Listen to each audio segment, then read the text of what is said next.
오늘 사도행전 강의 7번째 시간입니다. 이것은 성령님이시다. 그러니까 이 사건은 성령님이 이루신 것이다. 이런 일은 성령님의 역사다. 이런 의미로 이 제목을 잡았어요. 두 가지를 살펴보려고 합니다. 첫째, 성령님이 임하시면 기독교가 무엇인가를 알기 원한다면 오늘 본문을 알아야 합니다. 오늘 본문에 보면 특별한 일이 일어납니다. 베드로의 설교를 듣고 사람들이 그 말씀에 놀랍게 반응하게 됩니다. 지난주에 우리가 베드로의 설교를 읽었습니다. 살폈었죠. 근데 그 설교를 듣고 3,000명의 사람들이 한순간에 교인이 되었습니다. 120명의 성도들이 있는 교회에 3,000명이 하루아침에 들어온 거예요. 얼마나 놀라운 일이 일어난 겁니까? 3,000명의 사람들이 어둠에서 빛으로, 사탄의 나라에서 하나님의 나라로 돌이키게 된 거죠. 도대체 무슨 일이 일어난 겁니까?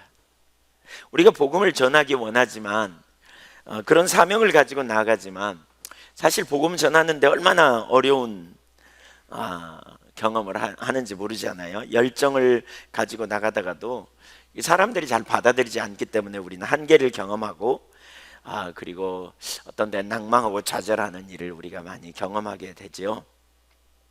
그런데 처음 교회가 시작될 때에 정말 놀라운 일이 일어났습니다. 2장 37절을 같이 보시겠습니다. 사도행전 2장 37절 같이 읽습니다. 그들이 이 말을 듣고 마음에 찔려 베드로와 다른 사도들에게 물어 이르되 형제들아 우리가 어찌할꼬 하거늘. 우선 거기 모인 사람들이 베드로의 설교를 듣고 그 결론 내린 것이 뭐냐면 우리가 어찌할꼬, 마음에 찔려서 어찌할꼬라고 이렇게 말했다는 거예요. 상당히 두려운 마음으로, 야 이거 큰일 났는데 우리가 어떻게 하지? 이런 말이죠. 도대체 무슨 설교를 들었습니까? 36절을 보면 너희가 십자가에 못 박은 예수를 하나님이 주와 그리스도가 되게 하셨느니라 라고 말합니다.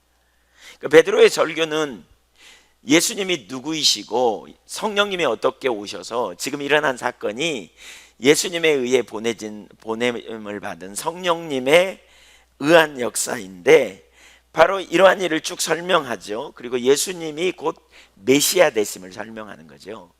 예수님이 너희에게 주와 우리에게 주와 그리스도가 되신다.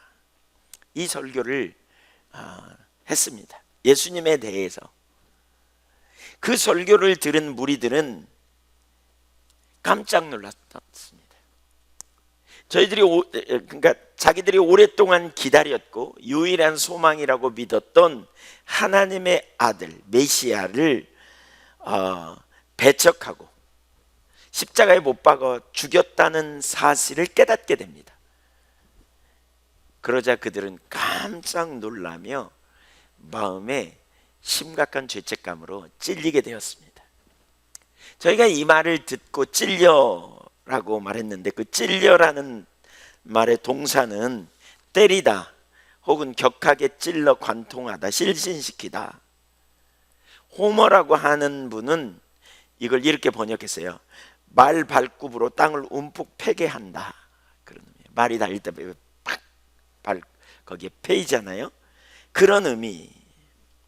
양심의 가책과 더불어 이성적인 죄책감을 강하게 느끼게 되었다는 것을 의미해요.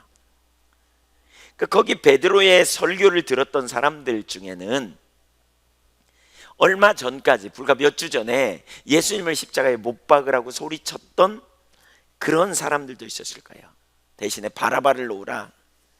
그리고 예수님을 십자가에 못 박을 때 잘 됐다고, 예수님은 자기 죄 때문에 죽는 거라고 이렇게 여겼습니다. 그들 중에 어떤 사람들은 전에 예수님의 이적도 경험했을 거고, 어쩌면 물고기 2마리와 보리떡 5그릇 5,000명을 먹은 사건을 경험했던 사람들도 있었을지 모릅니다. 그리고 예수님의 말씀을 그들이 듣기도 하고 또 병도 고침을 받고자 따라다니다가 어느 날 예수님이 하늘에서 내려온 산떡이라고 말하자 그 말이 무슨 말인지 못 알아듣고요, 떠난 사람들도 거기 있었을 겁니다. 요한복음 6장 60절에 보면 이런 표현이 있어요. 제자 중 여럿이 듣고 말하되 이 말씀은 어렵도다. 누가 들을 수 있느냐? 예수님이 내가 하늘에서 내려온 산떡이다. 이 떡을 먹어야 너희가 영생을 얻는다. 그러니까 그 말이 무슨 말인지도 못 알아들었다는 거예요. 그러니 66절, 그때부터 그의 제자 중에서, 제자라 그랬어요. 예수님을 따라다니던 제자 중에서 많은 사람이 떠나가고 다시는 그와 함께 다니지 아니하더라. 그러니까 이런 사람들, 여기 모인 사람들 중에 이런 사람들도 있었을 거예요. 거기 3,000명의 사람들 중에. 어쨌든 그들은 예수님을 믿지 못했던 사람들입니다. 그런데 오늘 지금 여기 본문에 보니까 베드로의 설교를 듣다가 갑자기 깨닫게 된 겁니다. 돌이키는 일이 일어난 겁니다. 자신들이 어떤 짓을 저질렀는지를 알게 된 겁니다. 자신들의 상태가 지금 어떤지 깨닫게 되었다는 것입니다. 여러분, 그리스도인이 되는 과정에서 반드시 이런 일이 일어나야 돼요. 그리스도인은 그냥 되는 게 아니에요. 뭔가 깨달음을 통해서 자기가 죄인임을 발견하고, 그래서 하나님의 아들 우리 주 예수 그리스도만이 유일한 구원자임을 발견하는 일이 일어나야 변화가 일어납니다. 그런 깨달음 없이 교회 예배당에 와 앉아있다 그래서 그리스도인이 아닙니다. 성령께서 깨닫게 하시는 일이 일어나야 됩니다. 예수님이 주와 그리스도가 되셨다는 사실을 깨닫는 역사가 일어나야 진정한 그리스도인입니다. 바로 그 일이 한 번의 설교를 들은 3,000명에게 일어난 것입니다. 어떻게 이런 일이 일어났을까요? 이걸 어떻게 설명할 수 있을까요? 여러분, 이러한 역사가 우리 가운데도 일어났으면 좋겠죠? 이걸 안 바라는 사람이 어디 있겠어요, 그리스도인 중에. 어떻게 이런 일이 일어났을까? 어떻게 이런 일이 일어난 겁니까? 성령의 역사입니다. 이것이 성령님의 역사입니다. 그러니까 기독교는 전적인 성령님의 역사라는 사실을 기억해야 합니다. 마틴 노이즈 존스 목사님은 이렇게 말합니다. 이 구절을 인용하면서, 그러나 차가운 글자로 읽히는 베드로의 설교로는 3,000명에게 뭔가 큰일이 일어났다는 사실을 설명해 주지 못합니다. 그렇습니다. 이것을 설명해 주는 것은 오직 성령의 역사밖에 없습니다. 성령의 역사가 없었다면 교회는 결코 존재하지 않았을 것입니다. 교회를 존재케 한 것은 성령의 역사였으며 교회를 지속시키는 것도 성령의 역사입니다. 성령의 역사가 지난 2000년간 교회의 모든 부흥과 개혁을 설명해 줍니다. 오늘날 성령의 역사는 우리가 이해하지 못하는 무엇입니다. 그것은 우리에게 일어나는 것이고 우리 안에서 일어나는 것입니다. 마틴 노이즈 존스 목사님은 교회가 회복되고 새로워지는 가운데 부흥이 있다 이렇게 말하면서, 그 부흥이 일어나는 것을 통해서 교회가 새롭게 되고 갱신되는데, 이것은 전적으로 성령님의 역사라는 거예요. 성령님의 역사. 사람들이 이걸 이해하지 못하기 때문에 교회에 능력이 없다는 거예요. 존 웨슬리는 기독교를 뭐라고 말하냐면 우리 안에 역사하시는 하나님의 생명이다. 어떤 사람이 쓴, 어떤 무명의 저자가 쓴 책 제목이에요. 우리 안에 역사하시는 하나님의 생명. 그래서 존 웨슬리는 이 글을 많이 인용해요. 그러니까 이걸 많이 인용해요. 기독교는 우리로부터 시작되지 않나요? 기독교는 우리 안에 역사하시는 하나님의 생명의 역사예요. 이 생명의 역사가 뭡니까? 성령님의 일이에요. 성령님. 성령님이 교회 가운데 임하셔서 역사가 일어나야 되는 거예요. 전적으로 우리의 능력이 아니라는 거예요. 예수님이 바로 이 부분에 대해서 이렇게 예언하셨습니다. 요한복음 16장 8절과 9절을 같이 읽어보겠습니다. 시작. 그가 와서 죄에 대하여 의에 대하여 심판에 대해 세상을 책망하시리라. 죄에 대하여라 함은 그들이 나를 믿지 아니하며, 그는 누구냐? 내가 가면 또 다른 보혜사를 보내리니. 그러니까 7절에 보면 내가 실상을 말하노니 내가 가는 것이 유익이다. 내가 가야 보혜사가 온다. 그리고 그가 와서 죄에 대하여 의에 대해 심판에 대해 세상을 책망하시리라 그랬어요. 그러니까 예수님이 승천하시면서 성령을 보내시겠다고 하셨고 성령님이 오시면 세상을 책망하시리라 그랬어요. 근데 이 구절에 대하여 여기 책망하시리라 라는 구절에 이 구절을 제가 카리스 주석을 보니까 이렇게 말하고 있어요. 여기 책망하시리라로 번역된 엘랭크세이는 엘랭코의 미래형이다. 헬라어 엘랑코. 헬라어 엘랑코는 훈계하다, 죄를 깨닫게 하다, 잘못을 꾸짖다 등의 다양한 의미를 가지고 있다.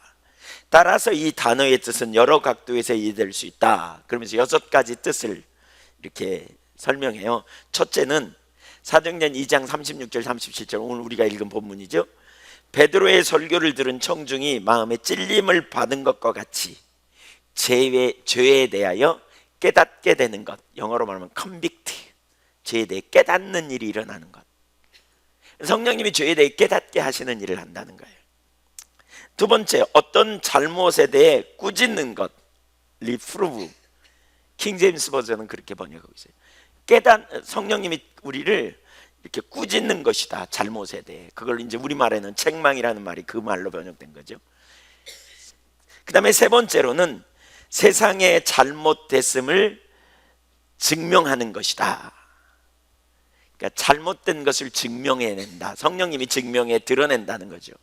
그 다음에 네 번째로는 허물을 드러내는 것, 혹은 얼마나 잘못되었는지를 드러내는 것이다. 성령님이 이 일을 하신다는 거죠. 그 다음에 다섯 번째는 그릇된 생각을 꾸짖어 바로잡는 것. 책망이 바로 그거예요. 성령님이 오시면 세상에 대하여 깨닫게 하시고, 죄를 깨닫고 죄가 뭔지 깨닫게 하시고, 잘못에 대해 꾸짖음으로 깨닫게 하시는 거죠. 또 세상의 잘못됐음을 증명하고, 또 허물을 드러내 가지고 알게 해주는 거죠. 이게 성령의 역사예요. 이게 성령의 역사예요. 그러니까 베드로의 설교를 들을 때 성령님이 역사하셔서 사람들이 죄를 깨닫고 자신들의 상태를 드러나게 된 거죠. 그러니까 제자들에게 있어 성령은 예수님의 말씀을 생각나게 하는 사역을 수행하시지만 세상에 대해서는 잘못된 생각을 적나라하게 드러내세요. 그러니까 예수님이 요한복음에서 그러셨거든요. 요한복음 14장 26절에 내가 가면 또 다른 보혜사를 보내리니 너희에게 내가 너희에게 가르친 모든 것을 생각나게 하리라 그랬어요. 그러니까 하나님의 사람들에게는 생각나게 한다면 세상에 대해서는 뭐라고요? 깨닫고 드러나게 하시고 꾸짖고 이런 일을 하신다는 거예요. 이런 일을 하신다는 거예요. 예, 그러한 성령의 드러내는 사역에 의해 세상 중에 회개의 역사가 일어날 수 있다. 이렇게 카리스 주석이 말하고 있어요. 바로 그 일이 그날 일어난 거죠. 베드로의 설교를 듣는 순간, 오늘 이 설교를 듣는 순간 우리에게도 그런 성령님의 역사가 있기를 기대합니다. 성령께서 베드로의 설교를 듣는 사람들에게 역사하셔서 예수님이 누구이신지 깨닫게 하셨고, 예수님이 주와 그리스도가 되심을 깨닫게 하신 거예요. 그러면서 그들이 예수님에 대해 어떤 태도를 가진 행동과 그 자세와 그것들을 드러내셨어요. 잘못된 것을. 그래서 그들을 책망하시는, 그들이 자신들의 상대가 얼마나 심각한지, 무엇이 죄인지, 예수 그리스도를 영접하지 않는 것이 죄라는 사실을, 죄에 대하여라 함은 저희가 나를 믿지 아니하며 그랬잖아요. 예수님 믿지 않는 게 죄라는 사실을 깨닫게 한 거예요. 자신들이 예수님을 십자가에 못 박으려는 관원들의 생각에 동조함으로 말미암아 하나님을 대적했다는 사실을 그 순간 심각하게 깨달은 거예요. 깨닫게 되었어요. 하나님의 아들을 십자가에 못 박은 것이 얼마나 심각한 죄인가를 깨닫게 된 거예요. 갑자기 깨달아진 거예요. 이게 누가 하셨다고요? 이게 바로 성령님의 역사예요. 이게 바로 성령님의 역사. 그래서 그들은 충격을 받고요, 깜짝 놀라갖고 지체 없이 우리가 어찌할꼬? 라고 묻고 탄식하며 회개했다는 거예요. 자신들의 상태가 너무너무 심각하구나, 지금 심각하구나, 이걸 발견하게 됐다는 거예요. 여러분, 우리가 죄가 없어서 우리가 죄인인지 모르는 게 아니잖아요. 죄를 발견하지 못해서 죄인인지 모르는 거예요. 우리 깜깜한 데서 나오면 얼굴에 뭐가 묻어 있어도요, 몰라요. 어둠 가운데 있으면 죄가 뭔지 안 보여요. 성령님이 비추셔서 깨닫게 하시고 드러내심으로 말미암아 그걸 알게 된다는 거예요. 여러분, 이게 무슨 얘기인지 여러분도 아실 거예요. 많은 분들이, 부모님이나 가까운 사람들이 교회에 다녀, 뭐 남편이나 아내가 교회 다녀서 어쩌다가 교회 다니게 됐지만 뭐 성경에도 무관심하고 말씀도 잘 안 들리고 그냥 교회 왔다 갔다 그냥 그런 자리에 있었는데 어느 날 갑자기 말씀이 깨달아져요. 진지한 마음이 생기고, 또 교회에 나왔지만 설교에 안 들렸는데 어느 날 설교가 들리기도 하고, 갑자기 인생에 대해서 생각하게 되고 신앙에 대해서 뭔가 깨달아지는 일들이 일어나는, 사도 바울도 그래서 고린도 교회에 편지를 보내면서, 그러니까 복음을 전할 때에 전적으로 성령님만 의지했다는 표현을 하거든요. 고린도전서 2장을 볼까요? 한번 읽죠. 형제들아, 내가 너희에게 나아가 하나님의 증거를 전할 때에 말과 지혜의 아름다운 것으로 아니하였나니. 바울 사도는요, 말에 탁월한 사람이 있어요. 말쟁이라 그랬어요. 또 많은 학문을 가진 사람이에요. 말과 지혜의 아름다운 것을 얼마든지 전할 수 있는 능력이 있어요. 근데 말과 지혜의 아름다운 것을 안 했다 그랬어요.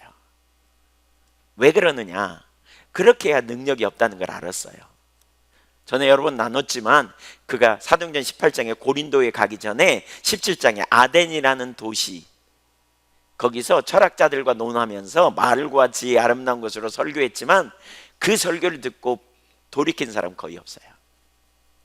그래서 그 뒤에 갔어요. 그러면서 4절 5절 볼까요? 4절 같이 읽어보죠. 고린도전서 2장 4절 5절 시작. 내 말과 내 전도함이 설득력 있는 지혜의 말로 하지 아니하고 다만 성령의 나타남과 능력으로 하여 너희 믿음이 사람의 지혜에 있지 아니하고 다만 하나님의 능력에 있게 하려 하였노라. 4절에 보니까 성령의 나타남과 능력으로, 다만 오직 성령의 나타남과 능력으로 복음을 전하기 원했다는 거예요. 철저히 성령님을 의지하는 거예요. 철저하게 성령의 나타남과 능력으로 해요. 그래야 5절에 보면 믿음이 사람의 지혜, 사람의 가르친 지식에 기초한 믿음이 아니라, 그러니까 머리로는 다 알아. 근데 이런 믿음은 어려움이 오면 능력이 없다니까요. 하나님 전능하시다는 사실을 다 알아. 근데 실제가 되지 않으면 능력이 없다니까요. 그래서 성령의 나타남과 능력으로, 성령의 조명으로, 성령의 나타남을 통해 체험적인 지식으로 갖게 하는 거예요. 그 일을 위해서 바울 사도가 2절 3절에 보니까 십자가 앞에 섭니다. 그러니까 여러분, 되게 중요한 게 여기 있어요. 성령을 의지하는 삶을 살기 위해서 아주 중요한 게 있는데, 그게 뭐냐면 우리가 항상 십자가 앞에 서야 돼요. 그래서 바울 사도가 2절에 보면 이렇게 말하거든요. 내가 너희 가운데 내가 너희 중에서 예수 그리스도와 그의 십자가에 못 박히신 것 외에는, 혹은 십자가에 못 박히신 그분 외에는, 이 말입니다, 아무것도 알지 아니하기로 작정하였다. 이게 무슨 얘기냐? 예수님을 아는 것이 중요하다, 이런 의미이기도 해요. 그러나 그 문맥의 전체 내용을 보면요, 그런 의미보다는 이게 훨씬 더 중요해요. 뭐냐? 왜 바울 사도가 말의 죄로 하지 아니하기로 작정했다 이렇게 말하느냐? 제가 보니까 2절에 그는 십자가의 그리스도를 본 거예요. 그 십자가의 그리스도를 보는 게 우리에게 어떤 일이 일어나요? 그리스도를 우리가 바라보는 순간 우리에게 어떤 일이 일어나냐? 두 가지 사건이 금방 일어나요. 하나는 십자가가 주는 메시지가 있어요. 하나는 우리의 무능함을 발견해요. 우리의 선함 없음. 바울 사도가 로마서 7장에서 자기의 힘으로 말씀대로 살려고 노력했지만 오라 나는 비참하다, 내 속에 선함이 없다, 이걸 발견했잖아요. 자신에 대해 절망하면서 십자가를 발견할 때, 내 능력은 십자가에 있구나, 내 능력은 예수 그리스도 안에 있구나, 이걸 보는 거예요. 예수 그리스도를 신뢰하고 하나님의 능력을 신뢰하는 삶, 하나님이 함께 하시면 안 되는 걸 발견하는 삶으로 가는 거예요. 십자가를 보면 십자가는 우리를 겸손하게 해요. 그래서 동시에 십자가는 우리 자신을 보는 거 그만두고 주님을 보게 해요. 주님의 약속을 바라보게 해요. 복음을 전하다가 한계를 경험할 때 말의 지혜로 하지 않겠다고 여러분 결단하세요. 그런 다음에 뭐 하느냐? 십자가에 달리신 그리스도를 바라보는 거예요. 그때 우리는 겸손함으로 결국 주님이 오셔야 된다, 주님 안 오시면 안 된다, 이걸 깨닫게 되고, 그래서 3절에 바울 사도가 뭐라 그러냐? 내가 너희 가운데 거할 때에, 거기 3절 올려줘 보세요. 너희 가운데 거할 때 약하며 두려움이 심히 떨었다는 거예요. 왜? 말의 지혜로 하지 않으려고, 인간적인 방법 의지하지 않으려고, 그냥 자기 아는 지식 꺼내갖고 그냥 적당히 전하는, 그러니까 열심히 나름대로 전하지만 성령의 나타남과 능력에, 성령의 인도하심을 받고 성령의 나타남에 그 온 열망과 초점을 두고 성령님의 역사로 말미암아 그들이 변화될 수 있음을 알기에 약하며 두려움에 심히 떨었다는 거예요. 떨었다는 거예요. 그러면서 4절에 내가 너희 가운데 설 때에, 여러분 그래서 십자가가 되게 중요해요. 성령님과 십자가 되게 중요해요. 그렇죠? 아담이 타락한 이후에 자기를 과신하는 경향이 있어가지고요, 그 뒤에 우리는 기회만 있으면 지 힘으로 살라 그래요. 내 힘을 의지해요. 인간의 생각, 인간의 능력 의지해요. 예. 근데 예수 믿는 우리에게, 여러분 사도행전 이제 보시면 알겠지만, 사도행전 저 뒤에도 나오지만 사도행전 9장에 보면 사도 바울이 예수 믿자마자 성령님이 오시거든요. 또 여기서도 마찬가지예요. 성령을 믿는, 그러니까 회개하고 제사함을 받는 자들에게 성령을 선물로 주시리라, 그 말이 그랬거든요. 왜 예수 믿는 사람에게 성령님이 오시냐? 성령님 없이는 안 돼요. 근데 우리는 아담의 타락한 본성 때문에 우리가 교만해져 가지고요, 자꾸 자기를 과신하고 자기를 신뢰하기 때문에 성령님 우리 안에 와 계셔도 성령에 의한 삶을 못 살아요. 성령님께 귀를 기울이고 성령님께서 우리를 모든 진리로 인도하는데 성령님의 인도하심을 구하지도 않고 자기 힘으로 살고 자기 능력으로 살다가 실패하고 넘어지고 깨지고, 우리가 이런 자리를 너무나 자주 가버린다는 거예요. 그래서 십자가 앞에 서는 게 뭐죠? 나를 과신하는 거, 내 능력을 의지하는 게 박살나는 거예요. 그리고 주님이 오셔야 돼. 주님이 오셔서 나를 구원하신 것처럼, 성자 하나님이 예수님이 오셔서 나를 구원하신 것처럼 이제 나는 그리스도인으로서 사는 삶에 성령님께 붙들려야 돼. 성령으로 충만하지만 안 돼. 이걸 보는 거죠. 사역을 감당할 때도 성령님으로, 우리의 삶의 변화도 성령님으로. 믿으십니까? 능력 있는 삶을 사는 것도 성령님으로. 여러분 누가복음에 보세요. 제자들이 예수님이 실제로 성령으로 사역하셨어요. 지난 금요일 날 살펴봤는데 성령으로 사역하셨어요. 철저하게 성령으로 사역하셨어요. 세례받을 때 성령님이 오셨고요, 누가복음 4장 18절에 성령이 오심으로 말미암아 사역을 감당했어요. 그런데 제자들을 파송하면서 뭐냐? 권능과 능력을 부어주세요. 그리고 그 권능과 능력이 뭔 줄 뭐냐면 하나님의 성령이에요. 그러니까 요한복음 11장, 누가복음 11장에 보면 병자를 치유하시고 11장 22절 이하를 보면 그러니까 눈 멀고 벙어리 된 귀신 들린 자를 치유해요. 그랬더니 사단의 왕, 그러니까 뭐죠? 바알세불을 힘입어 귀신을 쫓아낸다, 이렇게 말했더니 예수님이 그렇게 말하죠. 그러나 내가 하나님의 손을 힘입어, 능력을 힘입어 귀신을 쫓아내는 것이면 하나님의 나라가 이미 너희에게 임하였다. 근데 이 동일한 본문을 다른 마태복음에서 뭐라 그러냐? 내가 하나님의 성령을 힘입어 귀신을 쫓아내는 것이면. 그래서 성령님이 오셔야 능력이 있어요. 또 누가복음 24장에서도 우리 뭐 최근에 살펴봤으니까 성경 안 찾아도 볼 수 있잖아요. 누가복음 24장에 뭐라 그랬어요? 위로부터 오는, 너희는 이 모든 일의 증인이라 그러고요, 49절에 위로부터 오는 능력을 기다리라. 그 능력이 뭐예요? 사도행전 1장 8절에 보니까 뭐예요? 성령이에요. 그래서 능력, 성령의 능력으로 우리가 사역을 감당할 수 있어요. 능력 이꼬르 성령이라고 말하면 좀 틀린 말일 수 있지만, 적어도 누가복음과 사도행전에서는 능력이 곧 성령이고 성령님이 곧 능력이라는 거예요. 하늘로부터 오는 능력, 성령님이 곧 하늘로부터 오는 능력이에요. 위로부터 오는 능력. 그 능력 있는 삶을 살아야 우리가 사역을 감당해요. 성령님으로 안 하면 우리 중에요, 기독교인이라고 말할 수 없어요. 모양만 그리스도인이에요. 성령님이 우리 가운데 충만케 되어져야 우리가 능력 있는 삶을 살게 되고, 우리가 말씀을 깨닫고 우리의 삶에 변화가 일어나고 우리의 삶이 새로워지고 우리가 하나님의 약속하신 그러한 자리에 우리가 설 수 있게 된다니까요. 왜 우리가 죄를 못 이겨요? 왜 우리가 세상의 유혹을 이길 능력이 없어요? 여러분, 우리의 자원으로 안 돼요. 성령님으로 충만케 되어져야 돼요.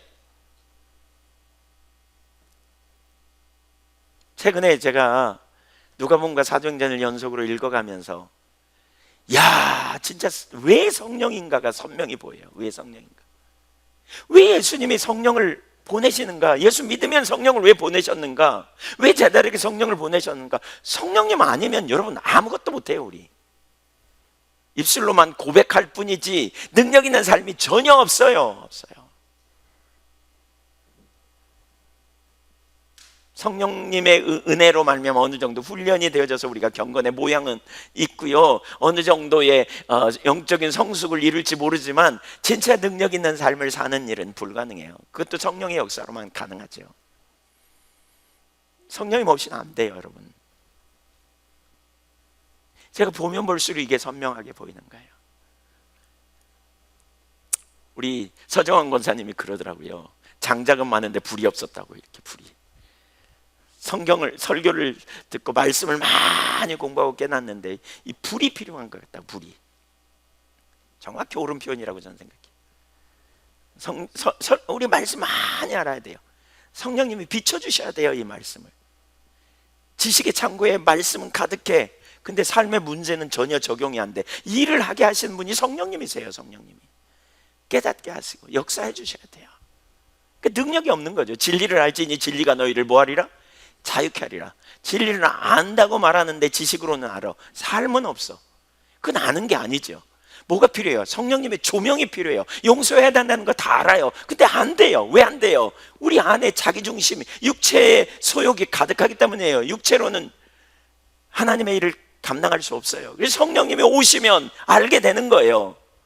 진리가 뭔지 알아요. 보이는 환경이 아니라 그 환경 뒤에 계시는 주님을 알게 되는 일이 일어나요. 그래서 우리가 성령으로 충만케 되는 일이 필요하단 말이에요. 이것이 성령님이에요. 이것이. 이런 일이 일어나야 돼요. 우리의 삶에. 지난주 살폈지만 성령님이 임하시니까 베드로가 똑똑해졌다 그랬잖아요. 여러분, 성령님이 임하시면요, 성령님이 자꾸 우리를 가르쳐 주세요. 그래서 말씀도 자꾸 생각나게 하고요, 진리를 자꾸 깨닫게 하세요. 성령님이 임하시면 영적인 진리를 우리에게 자꾸 깨닫게 해요. 말씀이 생각나서 그 말씀이 의미하는 바가 뭔지를 자꾸 생각나게 하세요. 개인적으로 성령님이 저 같은 경우에도 자꾸 가르쳐 주십니다. 교만하지 않도록 자꾸 가르쳐 주세요. 자꾸 제가 어떻게 잘 살 수 있는가도 자꾸 깨닫게 하시는 것 같아요. 성령님이 오시면 그런 일이 있어요. 그래서 똑똑해져요, 곧 우리가. 그런데 오늘 설교 보니까 설교자만 똑똑한 게 아니에요. 성령님의 임재가 있는 그 자리에서 무슨 일이 벌어집니까? 청중들도 똑똑해졌어요. 전에는 그렇게 말씀도 못 알아듣고 엉뚱한 얘기만 하더니 베드로의 그 짧은 설교를 듣고 그냥 우리가 어찌할꼬 이렇게 되잖아요. 성령님이 임하셔야 돼요. 성령님이 오실 때 놀라운 역사가 일어나요. 이미 제가 몇 차례 간증했지만 전에 섬기던 죽전교회에서 하나님이 그러니까 그 주신 전략으로 그 마을은 자자일촌한 마을이고 정말 예수 믿는 것을 전혀 이해 못하던, 인정도 안 하는, 교회를 우습게 여기는 그런 지역이었는데 정말 제가 할 수 있는 게 아무것도 없었습니다. 그 전에 교육전도사로 있을 때 짧은 시간에 석 달 만에 청년 30명이 60명으로 늘어났습니다. 하여튼 하나님 정말 함께 하셨어요. 지내놓고 보니까 저는 제가 능력이 있다고 생각했는데 지내놓고 보니까 그게 전적인 성령이었어요. 근데 그 다음에 간 곳은 전혀 제가 할 수 있는 게 아무것도 없는 마을이었어요. 근데 거기서 시간만 지내고 그냥 안수받고 떠나자 뭐 이런 생각을 갖다가 어느 날 기도하는데 그런 생각이 들었어요. 그냥 그것도 다 성령님의 인도예요. 나중에 보니까 저는 그런 생각이 제게 이렇게 지혜로운 생각이 떠올랐다 이런 생각을 했는데 나중에 보니까 다 성령님의 역사예요. 하나님이 저를 거기 보내셨고 저를 부르신 분이 거긴데 하나님이 이 지역을 모를 리 없지 않은가. 그래서 전략을 달라고 구했더니 기가 막힌 전략을 주셨어요. 그리고 전략을 주셔가지고 그 사람들을 전도했어요. 사실 이것도 엄청난 일입니다. 정말 놀라운 일입니다. 거기서 사람들이 이렇게 전도하고 점점 사람들이 이렇게 교회에 들어온 것만 해도 정말 큰 은혜입니다. 근데 문제는 이분들이 말씀을 못 알아듣는다는 거예요. 진짜 난관에 부딪혔어요, 제가. 아니, 알아듣는 척이라도 좀 하면 좋겠는데 아예 무슨 말인지를 못 알아들어요. 설명을 실컷 하면 알았어 그래요. 그 다음 주에 물어보면 전혀 기억을 못해요. 완전히 처음 듣는 얘기야. 그럼 또 설교해. 이렇게 한 시간이 얼마 동안 하니까요 죽겠더라고요. 정말 속으로 제가 이분들은 구원받지 못한다라는 생각을 했어요. 알아들어야지 말씀을. 믿음은 들음에서 나며 들음은 그리스도의 말씀으로 말미암느니라 그랬잖아요. 그리스도의 말씀을 알아들어야지. 들었는데 믿음이 안 생겨. 못 알아들으니까 믿음이 없어요. 못 알아들으니까. 그래서 얼마나 그때 좌절했는지 몰라요. 그러다가 어떤 책을 읽다가 영적인 것은 영적으로 깨닫는다, 이 구절이 저에게 확 들어왔어요.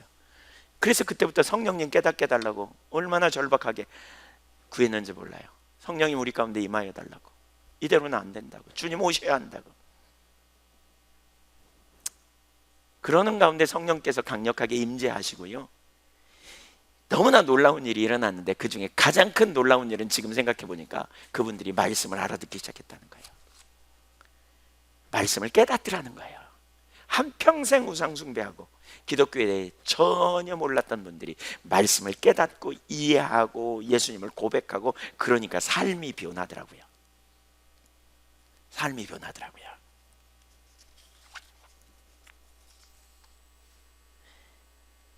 성령님의 임재를 사모해야 될 이유가 여기 있어요. 말씀을 들어도 듣지 못하니까 안 변하는 거예요. 보아도 보지 못하니까 변화가 없어요. 이렇게 신앙생활을 오래 하다 보면 나중에는 말씀 들어도 그게 그거도만 이래요. 말씀 따로 삶 따로예요. 살아계신 하나님의 말씀이 진리라고 입술로는 고백하는데 내 삶에는 적용이 안 된다면 무슨 진리가 되겠습니까? 이런 삶이 계속돼요. 신앙생활을 오래 하면서 그래요. 아이고, 전 믿음이 없었어요. 전 말씀대로 못 살아요. 그러면서도 교회는 열심히 나와. 이해가 안 돼. 어떻게 그럴 수 있는지 모르겠어요. 근데 여러분 아세요? 아이, 그것도 은혜입니다. 네, 내일 안 나올라 이제 다음 주부터. 네, 그렇게 오는 것도 은혜입니다. 와야 됩니다. 근데 그냥 그것이 당연하다고 여기면 안 된다는 거예요. 그렇게 되면 안 돼요. 하나님의 성령께서 우리 가운데 임재하셔서 우리 삶을 뒤집어 놓으셔야 돼요. 성령님의 역사, 죄인임을 깨닫게 하시고 우리 자신이 죽어 마땅하며 죽음을 피할 수 없음을 깨닫게 하시는 일, 예수 그리스도만이 우리의 유일한 구원자 되심. 성령님의 조명으로 하나님은 살아계시려 오늘 또 우리에게 역사하신 하나님이심을 아는 일이 일어나야 돼요. 일어나야 돼요. 여러분, 저와 여러분 삶에 그 일이 일어나기를 간절히 소원합니다. 한 가지 중요한 게 있습니다. 중요한 게 있어요. 잠깐 언급하고 지나가면요, 성령님이 임하셔서 말씀이 들리잖아요. 찔려요. 근데 찔렸다고 다 돌이키는 건 아니었어요. 이 3,000명이 돌이켰잖아요. 근데 스데반이 설교할 때요, 사람들이 듣고요 마음에 찔렸어요. 근데 그 다음에 그들은 뭐 했냐? 이를 갈았어요. 자기들을 변호하면서 스데반을 오히려 돌로 쳐 죽였어요. 그러니까 우리에게 있는 태도도 되게 중요해요. 그러니까 왜 제가 이 말씀을 나누냐면, 성령님이 임하셔서 깨닫게 되면, 깨닫게 해주시면, 그러면 전적인 구원은 성령의 책임이네 이렇게 생각할까 봐 나누는 겁니다. 우리의 책임도 있습니다. 말씀을 깨달아질 때 우리가 어떤 태도를 가지고 서느냐, 우리의 책임이 있어요. 다 무조건 다 변화된 게 아니에요. 자기를 변호하고 합리화하느라고 오히려 예수님을, 그러니까 스데반을 향해 이를 갈았다니까요. 그래서 사실 선행 은총이 필요해요. 구원을 위해서도 사람들에게 선행 은총이 필요해요. 그래서 누군가를 여러분 데려다 놓고요 기도해야 돼요. 말씀이 듣고 찔려가지고 뭐라 그러냐? 아이고, 난 교회 못 다니겠습니다. 저는 이런 분 많이 봤어요. 왜요? 교회 가니까 맨날 내가 안 된 얘기만 드러냅디다. 마음에 찔렸는데 다 도망가. 예수님 왜 십자가에 못 박은 줄 아세요? 찔렸는데 다 안 듣는 거죠. 정직하게 대면을 하는. 한편으로 그래서 성령의 은혜가 우리 모두에게 필요해요. 성령으로 충만케 되시기를 축복합니다. 아멘. 사모하시나요? 성령 충만을 사모해야 돼요. 두 번째, 어떻게 성령을 받을 수 있는가? 우리가 성령으로 충만케 돼야 될 이유를 보았는데, 말씀을 전하기 위해서도 성령으로 충만케 해야 돼요. 일상의 모든 삶을 살아가는 건데 성령으로 충만케 돼야 돼요. 성령 충만하면요, 분별력이 주어집니다. 세월을 아끼게 됩니다. 제가 지나놓고 보니까, 과거에 제가 신학을 할 때에도 지나놓고 보니까 이게 다 성령의 역사였다는 걸 깨달아져요. 신학을 하려고 직장 생활하다가 대학원 시험을 보려고 하는데 대학원 시험이 녹록지 않았어요. 많이 떨어졌어요. 경쟁률이 있었어요. 근데 대학원 간다 그러고 직장 그만뒀는데 떨어져 봐요. 아, 이거 참 아니다 싶더라고요. 그래서 정말 은혜를 막 구했습니다. 근데 그 즈음에 공부를 시작하기 전에 공부하려고 그랬는데 머리가 하나도 집중이 안 되는 거예요. 이렇게 그냥 온갖 딴 생각이 탁탁탁탁. 그도 그럴 듯이 뭐. 그러니까 너무 바쁘게 살다가 갑자기 책상에 앉아놓으니까 검은 게 글씨고 하얀 게 종이에요. 집중이 안 돼요. 그리고 좀 앉아있다 보면 졸고 앉아있어요. 몸은 피곤하고 막 이러니까. 근데 그 즈음에 학생 수련회에 제가 교사로 따라가가지고요, 하나님 앞에 얼마나 절박하게 구했는지 몰라요. 세월을 아끼게 해달라고, 저에게 은혜를 부어달라고, 제가 주님의 영광을 위해 살기를 원한다고. 근데 그때 정말 하나님이 크신 은혜를 저에게 주셨어요. 큰 은혜를 부어주셨어요. 그때 성령으로 충만한 일이 제 삶에 일어났던 것 같아요. 근데 그 다음에 오니까 얼마나 집중력이 생기는지 모르겠더라고요. 영어 단어를 외우는데 그냥 쑥쑥 들어오고요. 성경을 읽는데 제가 그렇게 앉아본 적이 없는데 7시간 동안 자리를 안 떠나고 앉아있어요. 저는 금방 얼마 안 앉아있는 줄 알았더니 7시간이 지나. 깜짝 놀랐어요. 집중력이 부어지더라고요. 아, 이 성령 충만함이, 그러니까 그때는 몰랐어요. 아, 내가 하나님의 은혜를 부으시나 보다. 근데 지내놓고 보니까 여러분, 성령 충만함이 얼마나 중요한지 몰라요. 하나님의 목적을 위해 세월을 아끼고 우리에게 집중력을 붓고, 그러니까 엉뚱한 짓 안 해요. 똑같은 시간을 가지고 엉뚱한 짓 안 해요. 여러분, 성령 충만하면 엉뚱한 짓 안 합니다. 자꾸 뭐 텔레비나 켜서 앉아서 보고 뭐 이렇게 뭐 인터넷 이런 데 찾아보는 그런 데 허송세월 잘 안 합니다. 시간을 세이브하고 우리가 그렇게 살 수 있습니다. 염려가 맡겨지지 않는 사람도 성령으로 충만케 되면 성령께서 깨닫게 하시기 때문에 적용시켜 염려를 맡기게 됩니다. 염려하다가도 그래, 주님이 아시는데 뭐, 성령이 깨닫게 하시니까. 그리고 주님께 맡기고 주님의 은혜를 구하고 우리가 나갈 수 있어요. 성령 충만한 삶이 돼야 돼요. 성령 충만한 삶이 돼야 돼요. 여러분이 성령으로 충만하게 되면 상담할 일이 90%는 없어질 거예요. 성령으로 충만하게 되면. 네. 다시 나누지만 그런다니까요. 기독교인이 성령으로 충만하지 않으면 성경에 약속되어 있는 능력의 삶은 거의 맛보지 못해요. 이상적일 뿐이에요. 그러나 성령으로 충만하면 그 삶이 저와 여러분에게 넘치게 되어 있어요. 성령에 대하여 뭐라 그랬어요? 희락과 화평과 의와 평강과 희락이라 그러잖아요.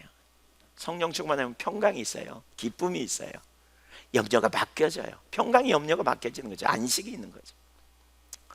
성령으로 충만한 거예요. 문제가 있는데 그걸 어떤 시각으로 보느냐에 따라 달라지잖아요. 성령님은 우리를 하나님의 시각으로 보게 하는 거예요. 그냥 문제가 있는데 평안한 게 아니에요. 다 믿는 구석이 있어요. 하나님을 신뢰하고 하나님이 신실하시며 하나님의 완전하심을 알기 때문에 하나님께 맡기는 거예요. 성령님으로 그런 일이 일어나요. 성령 충만을 사모하십시오. 아멘. 성령으로 충만해야 되겠죠? 그렇죠? 네, 성령으로 충만하셔야 돼요. 성령으로 충만하셔야 돼요. 사실 우리는 십자가 복음을 그동안 되게 전했어요. 십자가 복음 중에 뭘 주로 많이 전했습니까? 예수님이 우리의 구원자이시다. 근데 십자가에서 특별히 뭘 나눴습니까? 우리가 얼마나 죄인인가, 이런 부분을 되게 많이 나눴어요. 왜? 우리 자신에 대해 절망하고 그리스도를 의지하여 믿음 안에 살자는 거죠. 근데 그게 이례적인 구원을 위한 믿음만이 아니라 그 이후에도 계속 그리스도를 신뢰하는 거예요. 근데 그리스도께서 우리와 함께 하시는 역사를 요한일서 4장 13절에 보면 그의 성령을 주심으로 라고 말했어요. 그의 성령님이 우리에게 오심으로, 성령님이 우리에게 오심으로 우리가 그 안에, 그가 우리 안에 거하는 삶을 살 수 있게 되는 거예요. 성령에 의한 삶이에요.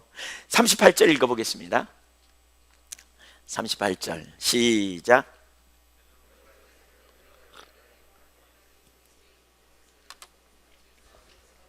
그리하면 성령의 선물을 받으리니, 여기 마지막에 성령의 선물을 받으리라, 이 말은 성령을 선물로 받는다 그 말입니다. 구원받은 자에게 선물이 있는데 성령님입니다. 구원받은 자에게 성령님이 오신다는 거예요. 사실 이 구절만 봐도 우리가 뭘 알 수 있냐, 구원받은 자에게 왜 성령님을 보내시는가, 성령님으로 하지 않으면 우리 삶에 능력이 없기 때문에 그래요. 여러분, 성령님이 우리 안에 그냥, 성령님이 어디 계십니까? 내 안에 계십니다. 이걸 모르는 사람 아무도 없어요. 다 알아요. 근데 문제는 성령님이 내 안에 계셔서 무슨 일을 하시는가 봐요. 무슨 일. 우리가 예수 믿고 성령 받지만 성령님을 무시하고 사는, 이게 우리 가운데 얼마나 많은지 몰라요. 자, 그 원리를 좀 더 볼 수 있어요. 우선 그 조건으로 두 가지를 말하죠. 첫째는 회개하라는 거고, 둘째는 예수 이름으로 세례를 받으라는 거예요. 그래서 죄사함 받으라는 거예요. 자, 회개하라는 말이 뭡니까? 메타노이아라는 말인데, 길을 바꾸다 그 말입니다. 가던 길에서 돌아서라 그 말입니다. 오래전에 제가 이제 머리를 감으려고 이렇게 머리를 감고 있는데 갑자기 제 안에서 이런 음성이 들렸어요. 너 회개가 뭔 줄 아냐? 그래서 제가 버벅거렸죠. 갑자기 이런 생각이 어디서 온 건고. 그래. 근데 또렷하게 그 다음에 이런 거예요. 그것은 네가 피조물이라는 사실을 인정하여 네 방식대로 사는 것을 돌이켜 창조주인 내 방식대로 살고 나를 의지하는 거야. 나중에 생각해보니까 너무나 정확한 거예요.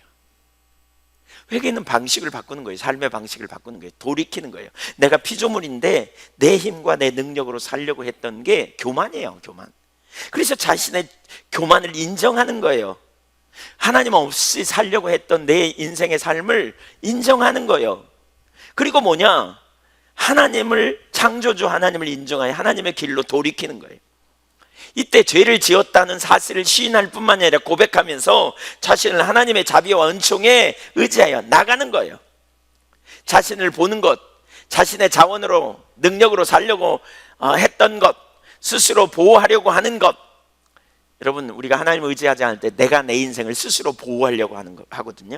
스스로 보호하려고 하는 것을 내리고 하나님을 의지하되 하나님의 길로 돌이켜야 합니다. 하나님은 이미 우리에게 긍휼을 베푸셨습니다. 예수 그리스도의 십자가가 하나님의 긍휼이고 자비잖아요. 그래서 내 자원으로 살려고 하는 걸 내리고 돌이켜 주님을 의지하여 나가는 것입니다. 이게 회개입니다. 두 번째는 뭐라 그랬어요? 각각 예수 그리스도의 이름으로 세례를 받고 죄사함을 받으라 이렇게 말하죠. 근데 여기 죄사함을 받으라는 말은 목적을 나타내는 명령이에요. 이런 말이에요. 죄사함을 받을 목적으로, 죄사함을 얻기 위해 각자가 예수 그리스도 이름으로 세례를 받으라는 거예요. 회개하고 죄사함을 얻을 목적으로 예수를 믿으라는 거예요. 죄사함을 받을 길이 있는데 그게 뭐냐? 예수 그리스도예요. 예수 그리스도. 자기가 죄인임을 인정하고 예수 그리스도를 붙드는 거예요. 하나님이 내신 유일한 처방이신 예수 그리스도를 믿는 거예요. 여러분, 죄사함의 유일한 길은 예수 그리스도예요. 예수님을 믿으시기 바랍니다. 예수님을 믿는 거예요. 그리고 뭐라고요? 세례를 받으라 이렇게 말하고 있죠. 죄사함을 위해 예수 그리스도의 이름으로 세례를 받으라는 말은 회개하고 예수 그리스도를 믿음으로 예수 그리스도께 이제 내 삶을 위탁하는 거예요. 예수님과 연합하여 함께 가는 거예요. 세례의 본질은 뭐냐? 세례의 본질은 예수님과 연합하는 사건이에요. 연합하는 사건. 로마서 6장에 보면 예수님과 연합하는 거예요. 그리스도 안에 나타난 하나님의 은총의 사건, 곧 복음을 발견하고 믿게 되는 것이지요. 이렇게 복음을 믿는 자에게 하나님의 죄 용서가 임하는 것입니다. 내가 죄인입니다. 하나님 저를 용서하여 주옵소서. 그리고 자신의 상태를 인정하고 자복하고 그리스도를 붙드는 거죠. 그래서 하나님의 아들이 저를 위해 십자가에 달려 죽으셨습니다. 제가 예수님을 의지합니다. 오 하나님의 아들 우리 주 예수 그리스도여, 저를 불쌍히 여기소서. 저를 당신의 나라에 이를 때 모른 체 하지 마소서. 강도가 고백했던 것처럼 주님을 의지하고 나아가는 것이지요. 이렇게 죄사함을 받은 이들에게 하나님의 선물이 주어지는데 그게 뭐냐? 성령님이에요. 성령님. 곧 성령님이 오신다는 거예요. 성령님이 임하심으로 삶이 변하고 의와 평강과 희락이 넘치는 삶이 되어지는 것이죠. 이것이 물과 성령으로 거듭났다는 말의 의미예요. 성령 세례를 받았다는 말이에요. 구원을 받고 성령 세례를 받는 거예요. 이런 구원이 오늘 우리에게 열려 있어요. 누구든지 회개하고 예수를 믿음으로 죄사함을 받고 하나님의 백성이 되는 것이죠. 여러분 중에 아직 죄사함을 얻기 위하여 예수 그리스도를 영접하지 않았다면 오늘 영접할 수 있기를 축복합니다. 아멘. 정리해 볼까요? 이런 거예요. 보세요. 어떻게 우리가 성령으로 충만할 수 있는가인데, 우선 하나는 성령님을 통한 선행 은총이 있어요. 그러니까 뭐예요? 우리 마음에 찔리는 일이에요. 우리 자신이 어떤 상태인지를 보게 되는 거예요. 말씀을 깨달아요. 그래서 내가 심각한 상황이구나, 처지를 인식하는 일이 성령님의 역사예요. 그 다음에 두 번째 뭐예요? 그러면 우리가 회개하고 제사함을 받기 위해 예수 그리스도를 믿는 거죠. 그러면 우리가 구원에 이르고 성령 세례를 이때 받아요. 성령의 내주하시는 역사가 일어나는 거죠. 그렇죠? 성령의 내주하시는 역사가 일어나요. 그러니까 성령님의 조명으로 내가 죄인임을 알게 되는, 이게 선행 은총이라고 말해요. 그리고 예수를 믿음으로 말미암아 우리가 믿을 때 성령님이 우리 안에 임하셔서 우리 안에 내주하게 돼요. 여러분은 예수님 믿으셨습니까? 여러분 성령 세례를 받으신 분입니다. 아멘. 근데 이렇게 성령 세례를 받은 사람은 성령님이 우리 안에 내주하시는데 그것으로 끝이 아니에요. 우리는 계속해서 성령 충만한 상태를 유지하며 살아야 돼요. 성령 충만함. 그렇게 하기 위해서 우리에게 그 생각할 영역이 있어요. 그게 뭐냐? 죄로 인한 사망의 길에서 돌아서서 생명이신 예수 그리스도와 연합한 삶을 사는 거예요. 이게 세례의 본질이에요. 여러분, 물 세례는 의식입니다. 의식. 그러니까 어떤 의식을 한 번 하는 것으로 끝나지 않습니다. 그러니까 성령 세례도 성령님이 한 번 임하심으로 끝나는 게 아니고요. 우리는 이 물 세례의 의미가 그런 거예요. 뭐냐? 예수 그리스도와 연합됐어요. 그 말은 이제 나는 내 힘으로 살지 않는 거예요. 나의 능력으로 살지 않아요. 내 자원으로 살지 않아요. 내가 주인 되는 게 아니에요. 예수님이 나의 삶의 주인 돼요. 그래서 나는 예수님을 믿고 예수님의 길을 따라가는 거예요. 옛사람이 죽고 예수 안에서 새 사람의 삶을 사는 거예요. 예수님이 우리의 삶의 주와 그리스도가 된다는 말이 그 말이에요. 지금 우리가 붙들고 있는 것들을 내려놓고 영원한 생명이신 그리스도와 연합하여 생각하고 말하고 선택하고 행동하는 것이죠. 여기서 각각 예수 그리스도 이름으로 세례를 받으라는 표현을 살펴볼 필요가 있는데, 각 사람이 잘못된 세상적인 삶에서 돌이켜 그리스도와 연합된 삶을 추구하는 거예요. 곧 개인의 책임을 강조하는 거죠. 우리가 성령으로 충만케 되기 위한 비결이 여기 있어요. 계속 성령 충만한 삶을 살기 위한 비결이 있어요. 우리가 항상 성령 충만하지 않아요. 성령님은 우리를 모든 진리로 인도하거든요. 여러분, 성령님은 우리를 모든 진리로 인도해요. 그래서 성령님은 우리를 성령적 원리의 삶을 살게 해요. 근데 우리가 항상 성령님의 인도를 따라 성령적 원리의 삶을 삽니까? 못 삽니까? 잘 못 살죠. 그래서 성령을 근심케 해요. 성령이 주신 감동에 우리가 순종하지 못함으로 성령의 불을 꺼요. 그래서 우리가 성령 세례를 받았지만 우리가 성령께 붙들림 받은 삶을 살지 못해요. 그래서 죄의 유혹을 이기지 못하고 세상의 유혹을 이기지 못하게 돼요. 그래서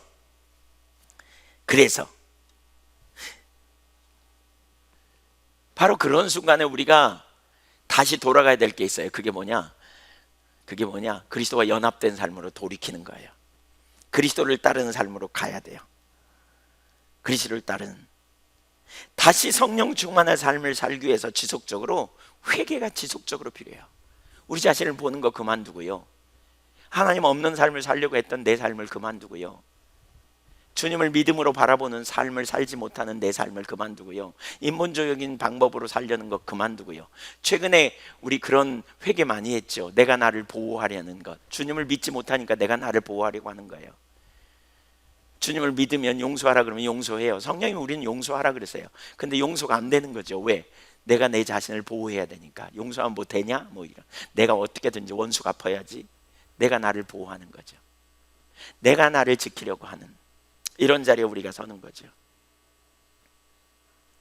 그러므로 다시 성령 충만한 삶을 살기 위해서 우리가 해야 될 일이 있는데, 그게 뭐냐면 회개하는 일이에요. 뭘 회개해요? 교만한 삶을 회개하는 거예요. 다시 하나님의 길을 따르지 못했던 거, 성령을 근심케 했던 거, 자기중심적인 자리에 갔던 거, 이런 거 회개하는 거예요. 계속해서 회개해요. 성령의 임재를 사모하면 성령을 근심케 한 것을 회개하고 돌이켜 자기중심적인 삶에서 그리스도와 연합된 삶, 그리스도를 신뢰하는 삶, 그리스도를 따르는 삶을 살지 못하는 걸 회개하고 다시 주님의 길로 행하겠다고 은혜를 구하고 그대로 가는 거예요. 은혜와 긍휼을 구하고.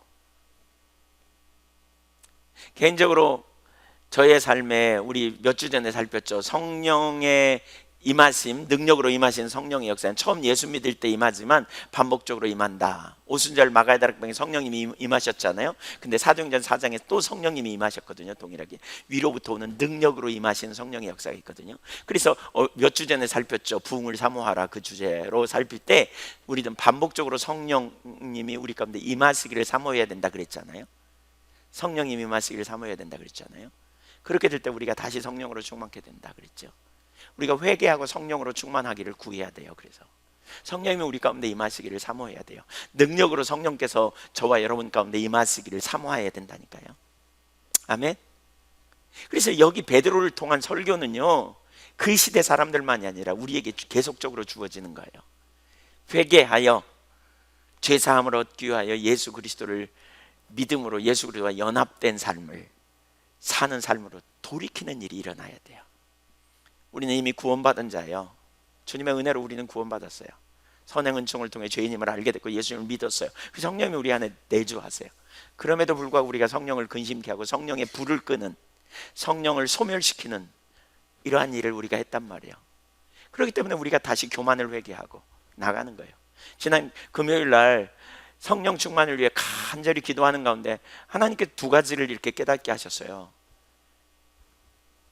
근데 그 중에 하나가 자기가 자기를 보호하려는 삶에서 돌이키는 거였다면 또 다른 하나는 이거였어요. 성령님의 음성에 귀를 기울이지 않는, 성령님께 순간순간 어떤 일을 만날 때 우리가 묻지 않고 인도하심을 받지 않고 자기 생각대로 가려는.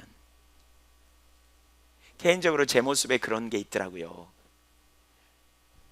성령님이 가르쳐 주시고 인도하시고 문제를 만날 때 피할 길 내시는 성령님께 귀를 기울이기보다는 인간적으로 사람 옆에 가서 어떻게 이렇게 하려고 했던 거, 이런 거 있죠. 성령님께 나아가 길을 찾고 은혜를 구하고 뜻을 구하고 이렇게 나가야 돼요. 인도하심을 적극적으로 사모하고 가야 돼요. 근데 그렇지 못했던 것을 절박하고 회개했습니다. 그리고 난 후에 성령님께서 강력하게 임재하심을 경험했습니다. 저 개인적으로는 그렇게 기도했어요. 성령님 의지하게 해달라고. 너무 개인적인 얘기라서 좀 그렇지만 제가 어제 아침에 이렇게 샤워하면서 하나님이 이렇게 한 가지를 깨닫게 하셨는데요. 그저께 아침에 그러니까 한 가지를 이렇게 깨닫게 하셨는데요. 이렇게 선명하게 깨닫게 되더라고요. 하나님의 백성들이, 그러니까 하나님은 항상 관심이 하나님과 하나님의 백성들과 친밀한 교제 가운데 있게 하시잖아요. 근데 하나님의 백성들이 마귀의 유혹에 스스로 하나님처럼 살려고 떠나잖아요. 그러니까 아담과 하와가. 그래 아브라함을 통해서 한 민족을 세우고 그들을 통해 하나님이 다스리시는 나라를 세우기 원하셨어요. 그게 뭡니까? 그 나라가 뭡니까? 네, 가나안 정복하고 신정국가, 하나님이 다스리시는 국가를 세우기 원했죠. 근데 이스라엘 백성들이 그 땅에 들어가 가지고도 하나님의 통치 가운데 못 들어가요. 그래서 사사기 시대는 그런 표현이 있죠. 자기 소견에 오른 대로 행했더라. 그때에는 왕이 없으므로 자기 소견에 오른 대로 행했더라.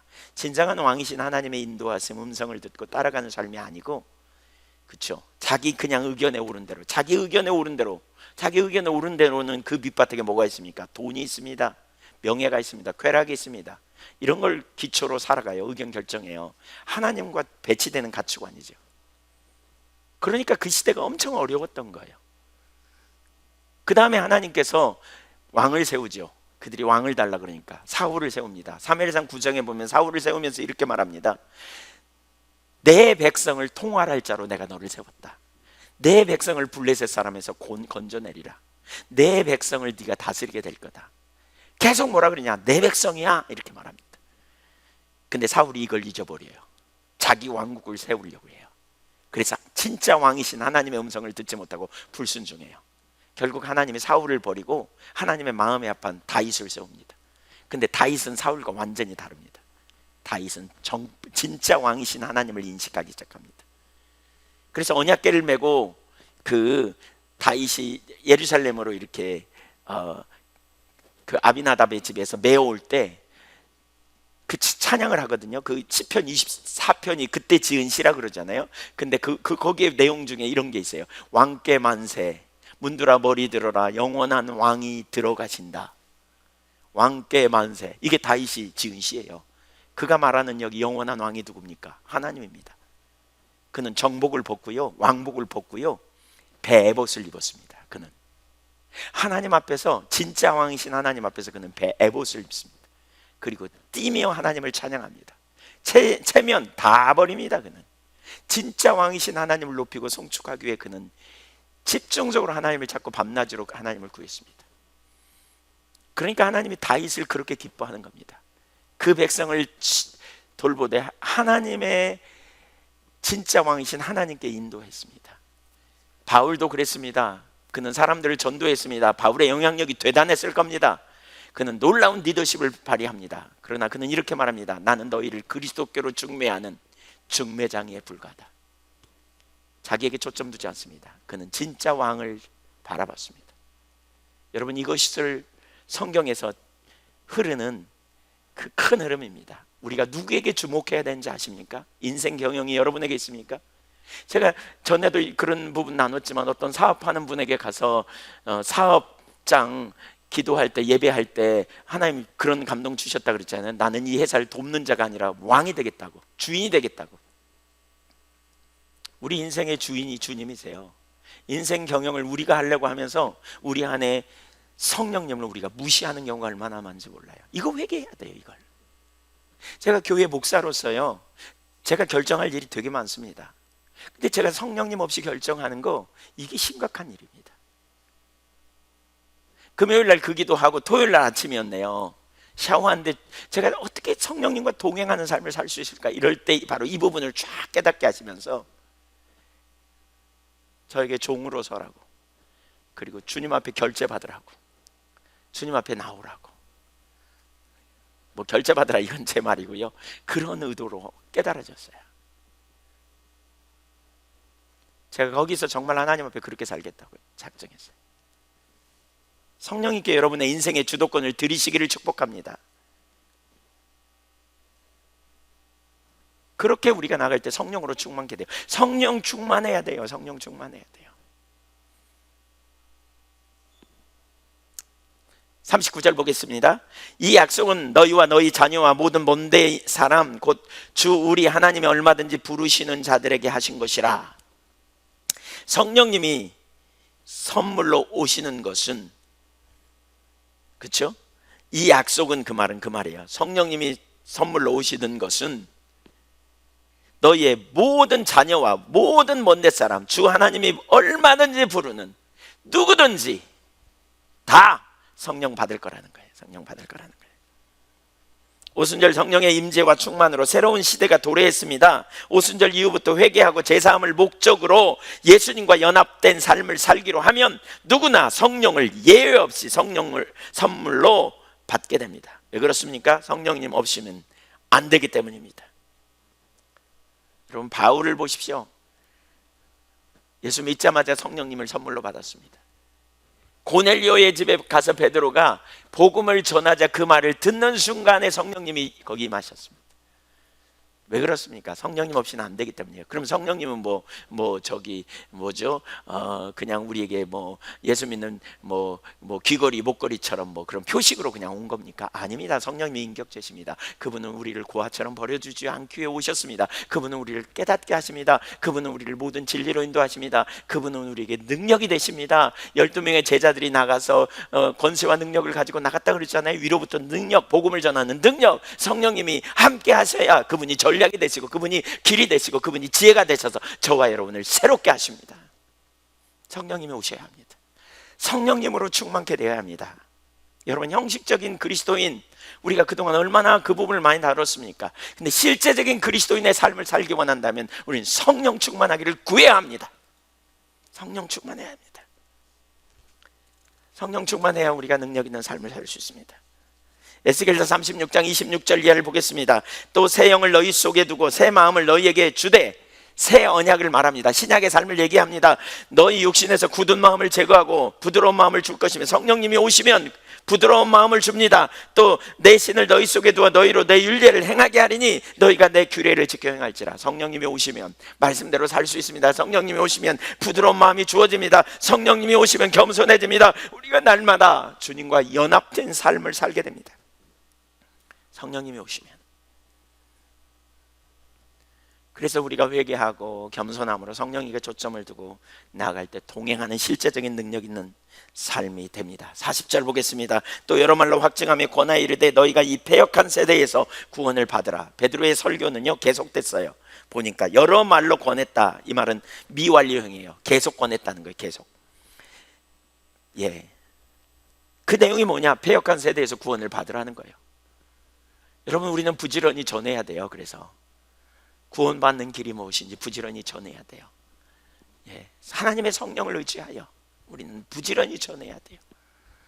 주님이 우리를 보내셨다면 주님이 뒷받침하실 걸 신뢰하고 우리는 전해야 돼요.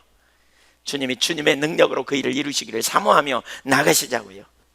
패역한으로 번역된 헬라어 스콜리아스는 구부러진, 삐뚤어진이라는 의미입니다. 바르지 못한 거죠. 굽은 거죠. 세상은 구부러집니다. 자꾸 구부러집니다. 여러분, 정말 심각합니다. 오늘 제가 어제 목회자들을 위해서 어떤 통계가 오는데, 그 통계를 보니까 10년 전에는 성적인 범죄가 차지하는 게 뭐 10몇 %였대요. 지금은요 83%인가 뭐 성적인 범죄와 연관된 죄들이 이렇게 늘어났다는 거예요. 너무 심각합니다. 여자분들이 요즘 화장실에 가는 걸 엄청 겁내해. 서울에서는 그런 데잖아요. 그냥 몰카가 얼마나 많은지 화장실에. 그래가지고 오히려 얼굴을 수건 뒤집어 쓰고 한대잖아요. 그냥 볼라면 봐라 그러면서. 심각합니다. 여러분, 지금 굽어져 있어요.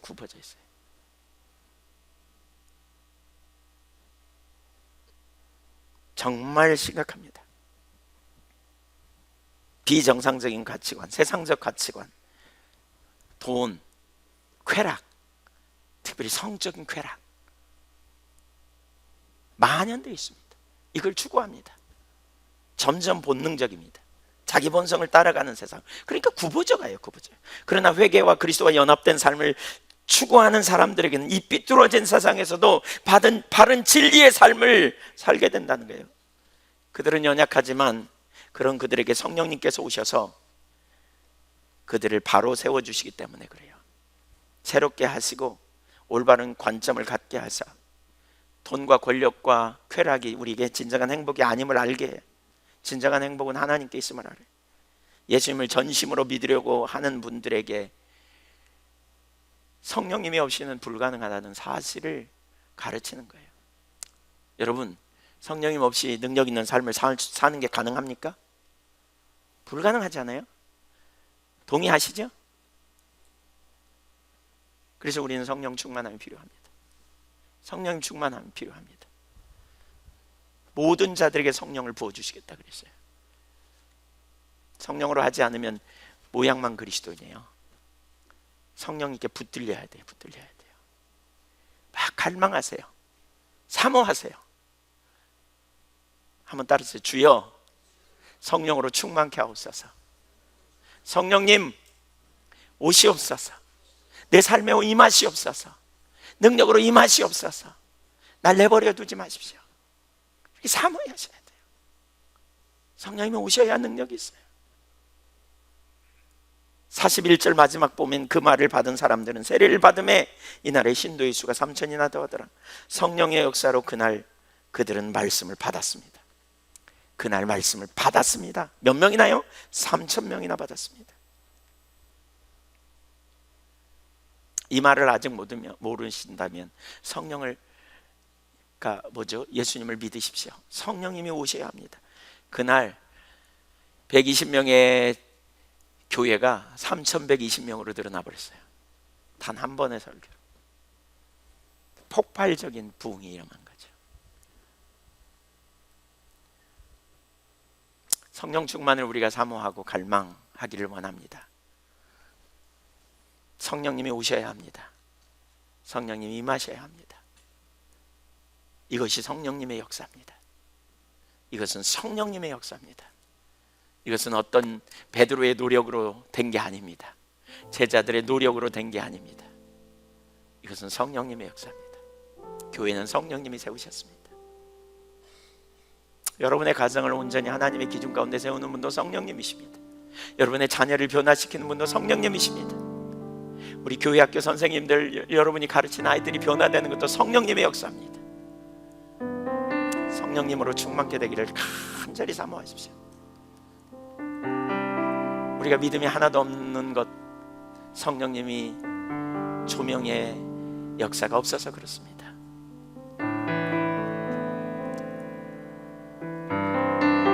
저는 최소한 사도행전 읽어가면서 성령 충만을 구할 것 같아요. 계속 성령으로 충만케 하기를 구할 것 같아요. 저는 열심히 회개하려고요. 저는 열심히 교만을 회개하고요. 잘못된 자리에서 돌이키려고요. 성령님 놓치면 다 놓치니까요. 성령으로 안 하면 아무리 좋은 동역자가 있어도, 아무리 좋은 목사가 있어도, 아무리 훌륭한 사람이 여러분 옆에 가서 여러분을 인도해도 능력 한 개도 없어요. 그리스도인적인 삶을 살 수 없어요. 우리 정직하자고요. 그리고 주님 앞에 그렇게 나가서 성령으로 충만케 해달라고, 날 내버려 두지 말라고 우리 그렇게 구하며 나가면 좋겠습니다.